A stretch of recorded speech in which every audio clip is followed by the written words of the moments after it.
کہ تو نے مجھے نعمت دی تو میں نے تیرے لیے اپنی جان قربان کر دی، گلا کٹا دیا، گردن کٹا دیا اور میں شہید ہو گیا، میں نے جان دے دی تیرے لیے۔ اللہ فرمائے گا تو جھوٹا ہے، اللہ فرمائے گا تو جھوٹا ہے، تو نے اس لیے گردن نہیں کٹائی تھی کہ میں راضی ہو جاؤں، بلکہ تو نے اس لیے گردن کٹائی تھی تاکہ لوگ تجھے بہادر کہیں، لوگ تجھے بہادر کہیں۔ بہادر کہلانے کی وجہ سے تو نے یہ کام کیا تھا، سو وہ لوگوں نے تجھے کہہ دیا اور میں نے تجھے بہادر کہلوا دیا، اس لیے آج تیرے لیے میرے پاس نہیں ہے کچھ، اور تو نے جس کے لیے عمل کیا تھا اب جا کر کے ان سے صلہ حاصل کر لے۔ گھر کی فریج بھرنے والوں اور گھر کی فریج بھرنے کے لیے قربانی کرنے والوں، یا لوگوں کی جھوٹی شہرت کے لیے قربانی کرنے والوں، ذرا ہوش کے ناخون لو۔ یہاں تو جانور کی گردن پہ چھری ہے، وہاں تو اس نے اپنی گردن کٹائی۔ اللہ فرمائے گا تو جھوٹا ہے، بہادر کہلانے کے لیے شہید ہوا تھا، جس کے لیے تو نے یہ کام کیا تھا جا کے ان سے صلہ حاصل کر، آج تیرے لیے میرے پاس کچھ نہیں ہے۔ اور اللہ فرشتوں سے کہے گا اس بدبخت کو گھسیٹ کر کے جہنم میں لے جاؤ۔ میں یہ نہیں کہتا کہ قربانی کا گوشت گھر میں رکھنا جائز نہیں، پورا بھی رکھ سکتے ہو، لیکن اللہ کے لیے تو کوئی قربانی کرے۔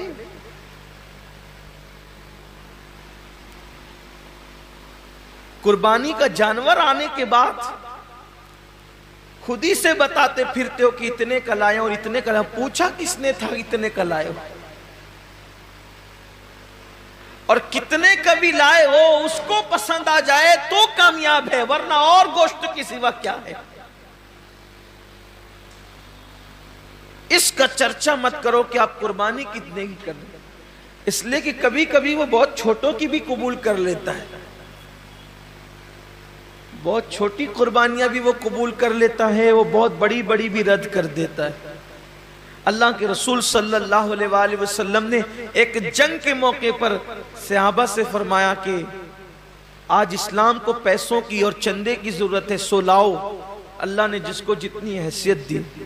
ایک بوڑھی عورت کو پتا چلا کہ اللہ کے رسول نے اسلام کے لیے کچھ طلب فرمایا ہے، تو اس نے ایک یہودی کے گھر جا کر اس سے کہا کہ چند سیر کھجورے مجھے قرض دے دے، میں تجھے لوٹا دوں گی چرخہ کاٹ کے۔ اور جب وہ کھجورے لے کر کے آئی تو سرکار کے ہاتھوں میں دے دیا۔ اللہ کے رسول نے فرمایا کہ جتنا یہ ڈھیر لگا ہے نا چندے کا، اس کی دو دو کھجوریں سارے ڈھیر پہ رکھ دو۔ کمیت میں زیادہ نہیں تھی وہ، یعنی کوانٹیٹی میں زیادہ نہیں تھی، بہت مختصر سی کھجوریں تھی، لیکن سب کے صدقے پر، سب کے چندے پر اس کا چندہ ملا کر کے رکھا گیا۔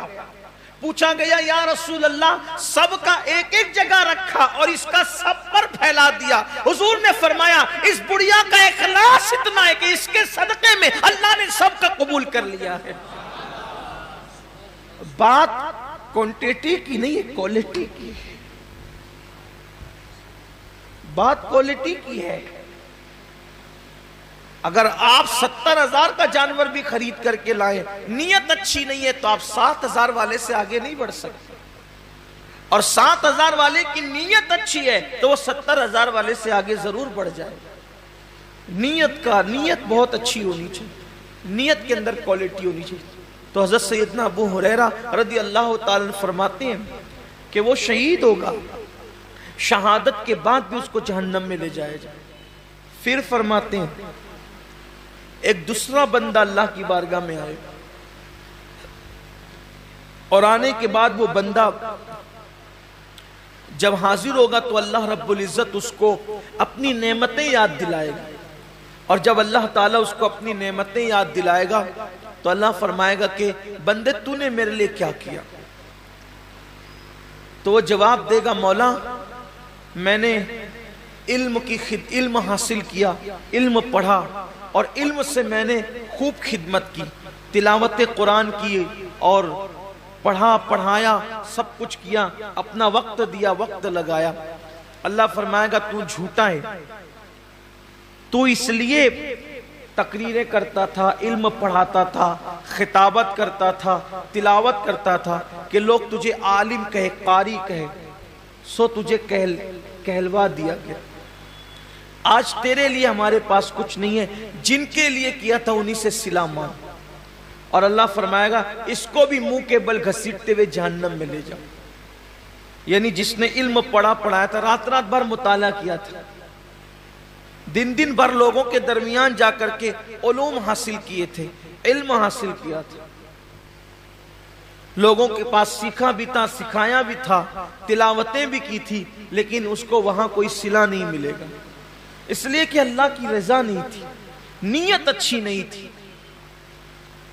آج آپ دیکھیں کہ ہماری نیتیں کہاں تک مخلص ہے، ہماری نیتوں میں کہاں تک اخلاص ہے۔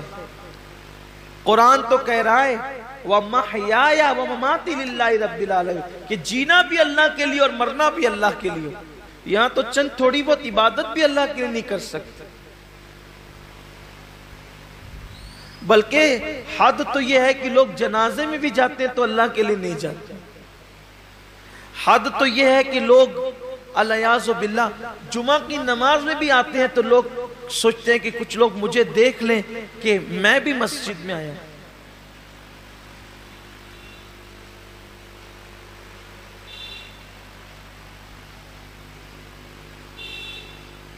میں بھی عیدگاہ میں آیا ہوں، میں بھی حج کے لیے جا رہا ہوں، میں بھی عمرہ کے لیے جا رہا ہوں، قربانی میں بھی کر رہا ہوں، روزے میں بھی رکھ رہا ہوں، وظیفے میں بھی پڑھ رہا ہوں۔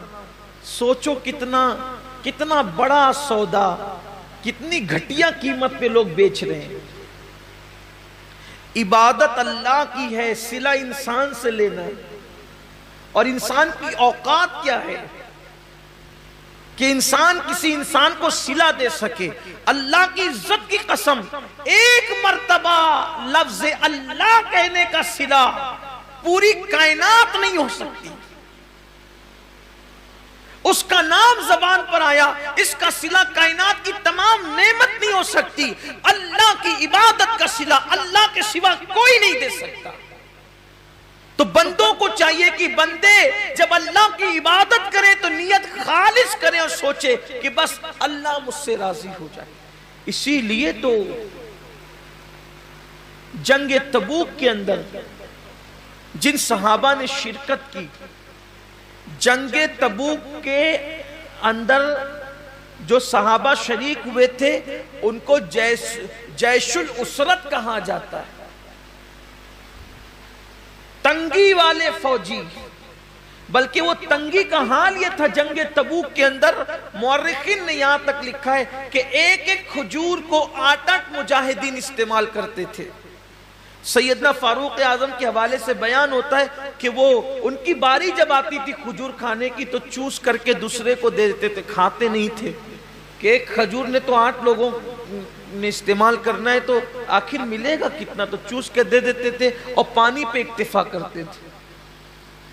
سفر لمبا، فوجی زیادہ، تنگی ہے، حتیٰ کہ جانوروں کو باندھنے کے لیے رسیاں نہ تھی تو کچھ خواتین نے اپنی چوٹیاں بھی کاٹ کر کے دے دی کہ اس بالوں کی رسی بنا کر کے جانور کو باندھ دینا۔ یہی وہ جنگ ہے جس میں صدیق اکبر نے پورا مال لا کے دیا، حضرت فاروق اعظم نے آدھا مال لا کر کے دیا۔ بڑی تفصیل ہے جنگ، بہت دشواری والا سفر تھا جنگ تبوک کا۔ ایک صحابی نے اپنے ساتھیوں کو بتایا، توجہ کریں صحابہ کا اخلاص، ایک صحابی نے اپنے ساتھیوں کو بتایا کہ جب اللہ کے رسول کے ساتھ تبوک میں چلے تھے تو بہت دشواریاں تھی، سفر میں جگہ جگہ کٹھنائیاں تھی۔ یہ تو ان کی زبان سے نکل گیا سفر تبوک کی مشکلات، لیکن اسی بتانے پر پوری زندگی روتے تھے کہ میں نے کیوں بتایا۔ سفر تبوک کی مشکلات کیوں بتایا، سفر تبوک کی تکلیفیں کیوں بتایا، سفر تبوک کی مصیبتیں کیوں بتایا۔ لوگ کہتے ہیں آپ نے لوگوں کی ترغیب کے لیے بتا دیا کہ ہم نے اتنی مصیبتیں اٹھائی سفر تبوک میں تاکہ لوگوں کو بھی جذبہ پیدا ہو کہ وہ دین کی راہ میں تکلیفیں اٹھائیں۔ فرماتے ہیں میں اس پر ڈرتا ہوں کہ میں نے جو سفر تبوک کی تکلیفیں بتائی ہے اللہ مجھ سے ناراض ہو کر کے میرا وہ سفر رد نہ کر دے اور اس کا اجر اللہ تعالیٰ ضائع نہ کر دے۔ یہ ان کا اخلاص تھا، یعنی اللہ کی راہ میں وہ جو مصیبتیں اٹھاتے تھے اس کو بھی کسی سے بیان کرنے کو خلاف ادب تصور کرتے تھے۔ اللہ کے لیے جو کیا وہ اس کو چھپانا ہی چاہتے تھے، اللہ کے لیے جو کیا وہ اس کو پردے ہی میں ڈالنا چاہتے تھے تاکہ ان کا اجر ضائع نہ ہو۔ اور یہاں تو حال یہ ہے کہ کیا اللہ کے لیے ہے اور اس کی تشہیر تو ہونی ہی چاہیے۔ ابھی آپ دیکھیے گا کہ قربانیوں کے جانوروں کی تصویریں بھی واٹس ایپ پر آئے گی،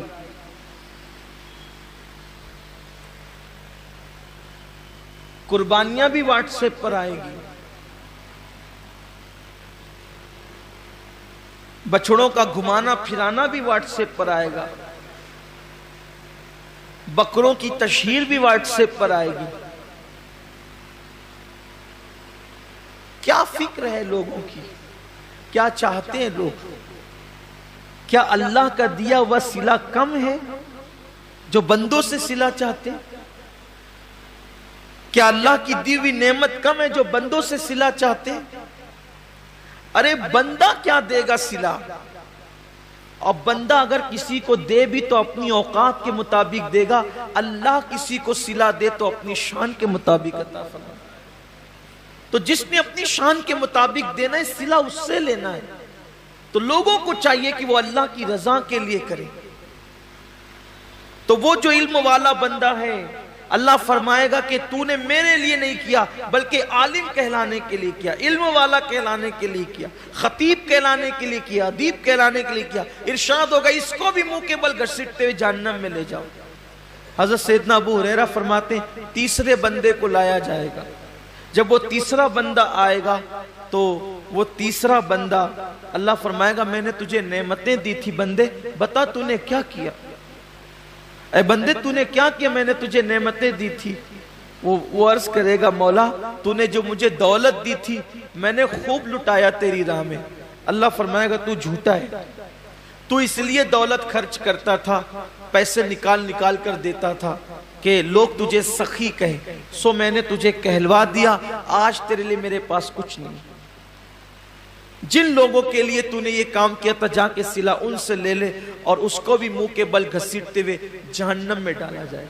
یہ حدیث جب بھی پڑھی جاتی تھی سیدنا ابو ہریرہ جب بھی پڑھتے تھے تو اتنا روتے تھے ایسا لگتا تھا جیسے کہیں روتے روتے ان کی جان نہ نکل جائے، روتے روتے ان کی روح نہ پرواز ہو جائے۔ لوگ دعائیں کرتے تھے کہ کاش ابو ہریرہ چپ ہو جائیں کہ پہلے 3 لوگوں کا حساب ہوگا اور تینوں کے پاس کتنے بڑے بڑے اعمال ہوں گے، ایک کے پاس شہادت، دوسرے کے پاس علم، تیسرے کے پاس سخاوت، لیکن اللہ تعالیٰ تینوں کو جہنم میں داخل فرمائے گا صرف اس وجہ سے کہ انہوں نے یہ کام اللہ کے لیے نہیں کیا تھا۔ آج کتنا اللہ کے لیے ہو رہا ہے دیکھ لیں آپ، حج کو دیکھ لیں، زکوٰۃ کو دیکھ لیں، قربانی کو دیکھ لیں، صدقات کو دیکھ لیں، مسجدیں بنانے کو دیکھ لیں، مدرسے بنانے کو دیکھ لیں۔ آپ دیکھ لیجئے حضرت سیدنا داتا علی حجوری رحمت اللہ علیہ فرماتے ہیں کہ میں نے اپنی کتاب پر چاہا تھا کہ میں اپنا نام نہ لکھوں، کشف المحجوب پر مصنف میں اپنا نام نہ لکھوں، لیکن پھر سوچا اپنا نام نہیں لکھوں گا تو کتاب غیر معتبر ہو جائے گی، پتہ نہیں کس کی ہے، تو اس ڈر سے لکھ دیا کہ معتبر ہو جائے تاکہ لوگ میری بات مان لیں، ورنہ ڈر لگتا ہے کہ کہیں میری کتاب پر میرا نام لکھنے سے اللہ میرا اجر ضائع نہ کرے۔ بہت سارے بڑے بڑے ہمارے اسلاف ہیں، بڑے بڑے بزرگ ہیں، انہوں نے خود کتابیں لکھی، اپنا نام نہیں لکھا، اپنے شاگردوں کے نام سے منسوب کر دیا، بلکہ خود اعلیٰ حضرت رضی اللہ تعالیٰ عنہ کے دادا، انہوں نے ان کے متعلق ایک بہت بڑے عالم دین نے مجھے بتایا کہ ایک خطبے کی کتاب انہوں نے خود لکھی مگر اس کو اپنے نام سے شائع کرانے کی بجائے اپنے شاگرد کے نام سے شائع کرا دیا۔ یہ اللہ والوں کی شان ہے کہ اپنے اعمال لوگوں کے نام سے شائع ہو جائیں تاکہ ضائع ہونے سے بچ جائے، کیونکہ اللہ تو دیکھ رہا ہے، صلہ تو اللہ نے دینا ہے۔ لیکن آج حال یہ کہ انسان یہ چاہتا ہے کہ سب کا کے اعمال ہم اپنے نام کر لیں۔ اب تو حالت یہ بھی کتابیں خرید کر کے اپنے نام سے چھپائی جا رہی ہے۔ لوگ لکھنے والے باصلاحیت لوگوں کو اللہ ماشاءاللہ پیسے دے دیتے ہیں اور وہ مسودہ خرید لیتے ہیں اور اپنے نام سے شائع کرا دیتے ہیں۔ میں کہاں اللہ والوں کی وہ ذات کہ اپنی کتابیں دوسروں کے نام سے شائع کرا دی تاکہ اجر ضائع نہ ہو، اور اب کہاں حالات یہ کہ دوسروں کی کتابیں اپنے نام سے شائع کرا دی، دوسروں کے کلام اپنے نام سے شائع کرا دی۔ اس کا مطلب اخلاص رخصت ہو رہا ہے، لوگوں کے نزدیک اللہ کی رضا کی اہمیت نہیں رہ گئی، لوگوں کے نزدیک رضا الہی کی اہمیت نہیں رہ گئی، اور اللہ رب العزت اپنے محبوب سے فرما رہا ہے وَمَحْيَايَ وَمَمَاتِي لِلَّهِ رَبِّ الْعَالَمِينَ، حبیب اعلان کر دیے کہ زندگی بھی خدا کے لیے ہے اور موت بھی خدا کے لیے۔ اور یاد رکھنا، اپنی گفتگو کو سمیٹتے ہوئے کہہ رہا ہوں، جس کام میں اللہ کی رضا ہوگی یا اللہ کی رضا کی نیت ہوگی، جس کام میں اخلاص ہوگا، اس کام میں اللہ رب العزت کی رضا شامل ہوگی، تو اس میں اللہ کی طاقت اور قوت بھی شامل ہوگی۔